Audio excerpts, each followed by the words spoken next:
아, 이거 진짜 충격적입니다. 생수병 미스터리. 자, 이게 지난 18일 서울 서초구의 한 회사에서 이 생수병에 든 물을 마신 남녀 직원 2명이 쓰러졌습니다.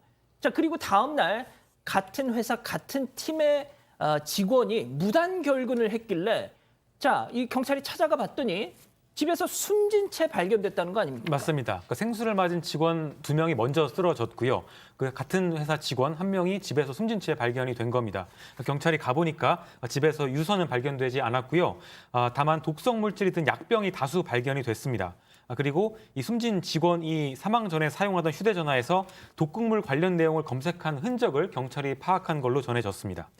자, 이거 정말 미스터리한 사건인데 백 변호사님이 다시 한번 좀 정리를 해주시겠습니까? 네, 일단 지난 18일에 서초구의 한 회사에서 40대 재경팀장과 30대 경영기획팀 대리가 그러니까 회사에서 다량으로 구매한 생수를 마시고 물 마시다 이상하다 하다 쓰러져서 병원에 실려갔던 사건인데 예. 그날 출근하지 않았던 또 한 명의 직원이 집에 가보니 극단적 선택을 했던 그런 상황입니다.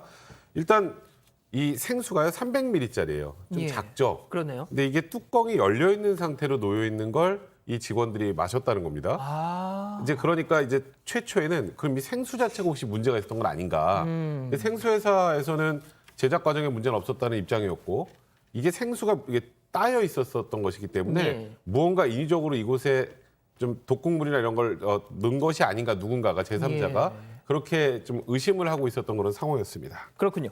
자, 그 사건 당시 이 상황을 목격한 목격자 또 소방 관계자 얘기 직접 한번 들어보시죠.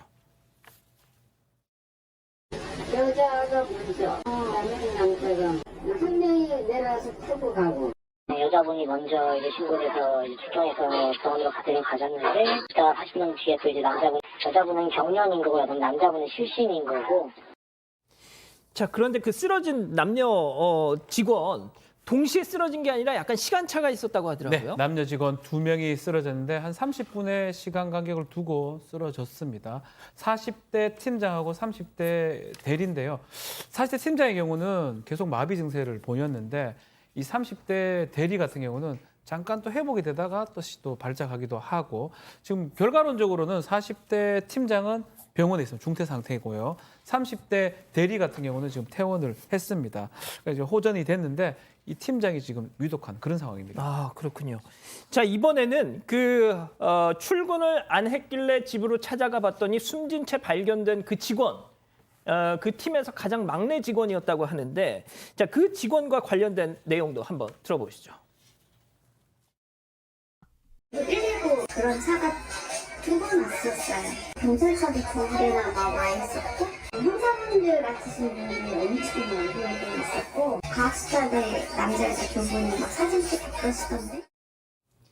자, 백 변호사님, 네. 그 숨진 직원 발견된 경위는 어떤 건가요? 일단 그 전날 이 직원 2명이 생수를 마시고 이렇게 119에 실려가고 또 위중한 상황까지 가는 그런 상황에서 다음 날 막내 직원이 이제 출근 안 한 겁니다.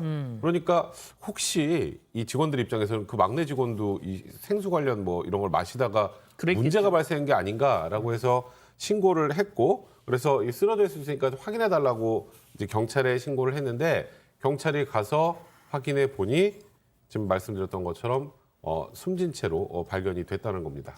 자, 교수님, 일단 이 숨진 직원의 집에서 독극물 용기가 뭔가 발견이 됐다 이런 얘기도 지금 나오고 있단 말이죠. 자, 그걸 보게 되면 굉장히 우리가 보통 일반적인 사람이라도 이건 뭔가 연관성이 있지 않나. 보통 이제 독극물이라고 하는 것을 우리가 집안에다가 이렇게 가지고 있는 그런 경우는 거의 없기 때문에 물론 이제 이 독극물과 지금 이제 이 생수 안에 있는 그 독극물의 그 성분이 동일한 것인가 그거는 좀 더 두고 봐야 예. 되겠습니다만은 저는 이 상황에 대해 가지고 좀 두 가지 점에 좀 그 주목을 하려고 합니다. 아하. 자, 직원들이 쓰러진 다음 날 19일 날 막내 직원이 출근 안 했는데 그 직원이 쓰러져 있을 수도 있다라고 하는 얘기를 어떻게 할까요? 어허. 그러니까 이 막내라고 하는 것과 쓰러져 있을 수도 있다라고 하는 것은 아마 지금 이제 이 그 직원들 대상으로 해서 경찰에서는 수사를 하고 있는 것으로 알고 있습니다만은 그러니까 뭔가 이 안에 있는 그 직원들 사이에서 여러 가지 어떤 갈등이라든가 이런 메커니즘이 있지 않았겠는가라고 하는 것을 우리가 쉽게 추정을 해볼 수 있는 그런 대목이다 이렇게 봅니다. 예. 자, 그래서 뭐 교수님 말씀하신 것처럼 일각에서는 이게 뭐 직장 내 따돌림 뭐 이런 문제가 있었던 거 아니냐 이런 얘기까지 나오고 있는데 물론 그 부분은 아직 확인이 안 됐습니다만 자, 박 변호사님. 네. 이 직원들이 그러면은 쓰러진 직원들이 마신 생수병의 그 성분하고 네. 이 지금 숨진 직원이 마신 그 독극물 성분하고 이게 같은 건가요? 가능성이 있죠. 왜냐하면 이 독극물이 아니라면 이렇게 30분 단위로 이렇게 쓰러질 리는 없고요. 또 마비 증세라는 거는 다 독극물의 반응이라고 봐야 될 것 같고요. 일단은 그 생수 이 국가수원에 조사를 넣었습니다. 통상 약물 또 독극물 분석 자체가 일주일 정도 걸리는데 사안이 좀 더 빨라질 수가 있고요. 다만 일반적인 사람이 독극물을 집에 용기를 갖고 있는 경우는 드물거든요. 예. 지금 청산가리나 아질산 나트륨 정도 그런 독극물이 가능성이 있지 않느냐라고 지금 하고 있고 결과론적으로는 국가수원에서 결과가 나와야 됩니다. 같다면 이제 그게 큰 원인이 될 것으로 보입니다. 자, 송 기자. 네. 지금 뭐 원인이 뭐냐를 놓고 수사 당국도 약간 좀 뭐 헷갈려 하는 것 같아요. 맞습니다. 그러니까 언론에서 많이 질문을 하니까 일단 치정으로 인한 건 아닌 것 같고 뭐 그 회사 내 괴롭힘을 포함해서 가능성을 열어놓고 수사를 하겠다 이렇게 밝힌 상태입니다. 일단 용의자가 사망한 상태인데요. 만약에 피의자로 밝혀져도 이제 공소권 없음 처분을 해야 하는 상태지만 일단 입건해서 수사로 할 수 있는 데까지는 밝히겠다 이런 입장입니다. 그 쓰러졌던 대리는 숨진 직원과 같은 팀. 아예 경영기획팀 같은 팀에 근무한 사람이었고요. 그다음에 위중한 상태인 이 팀장은 바로 옆 팀의 팀장이었습니다. 아, 자, 그 송 기자가 방금 잠깐 얘기를 했지만 백 변호사님, 네. 오늘 이 경찰이 보통 이제 그 숨지면 공소권 없음 이렇게 하지 않습니까? 그렇죠. 자, 그런데 이 숨진 직원을 입건을 했다고 하더라고요. 입건을 해서 결국은 공소권 없음 처분을 하겠죠. 그런데 조금 전에 말씀하셨던 것처럼 굉장히 지금 미스테리한 사건이고 이게 회사 내에서 어떤 문제가 발생했길래 이런 일이 벌어졌는지 확인을 해야 되지 않겠습니까? 그렇기 때문에 일단은 입건을 하고 수사를 계속 진행하겠다는 의지를 보이고 있는 것 같습니다. 예.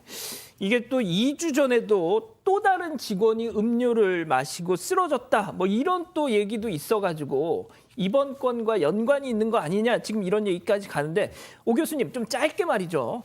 이게 정말 교수님 앞서 말씀하신 대로 이 직원들 내부에서의 어떤 뭔가의 이 관계에 의해서 벌어진 사건이 아니냐 뭐 이렇게 좀 좁혀 볼 수밖에 없겠죠.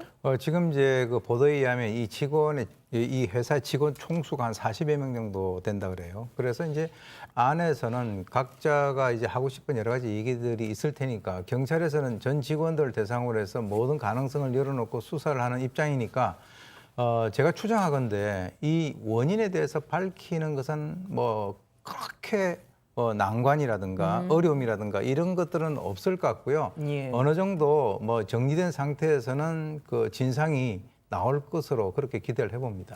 알겠습니다. 첫 번째 사건 이렇게 정리하고요.